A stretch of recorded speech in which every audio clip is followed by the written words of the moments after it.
You won't believe what happened to me last week. I woke up to a complete mess, and it all started with 2 trucks parked right in my garage. But here's the kicker. I'm not even in the HOA. Let me take you through this wild story. It was a regular morning when I noticed the trucks. I walked into my garage, ready to head out, and bam! There they were.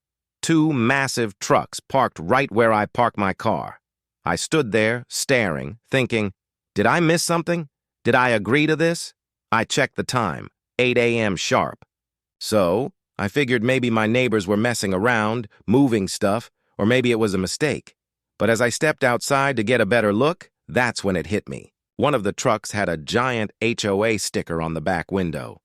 Now, I'm not in the HOA. I've never signed up for any of that stuff. I've never been a part of the homeowners association, and I've always kept my distance from their meetings and rules. So why, oh why, were 2 trucks with HOA stickers parked in my private garage? I started getting angry, but I didn't want to jump to conclusions. So, I decided to knock on my neighbor's door, the one I thought might have some answers. I knocked 3 times, no answer. Then I tried calling. The phone rang and rang, but no response. I was fuming at this point, confused, and a little annoyed. Finally, after a bit of time passed, the Karen of the neighborhood showed up. You know the type, always involved in everyone's business.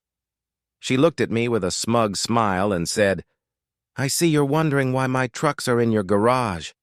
I'm thinking, what is this lady talking about? She continued, "Well, I figured you wouldn't mind. The HOA needed extra space for some trucks, and your garage seemed like the perfect place." I was stunned. The audacity. I said, "Hold up! I'm not even in the HOA, and you can't just park here without permission." Her face went from smug to confused. She stammered, "Well, I assumed..." Before she could finish, I told her in no uncertain terms that she needed to get her trucks out of my garage, now. She looked flustered and quickly apologized, pulling her trucks away. Moral of the story? Don't assume you have the right to park in someone else's space just because you're part of an HOA.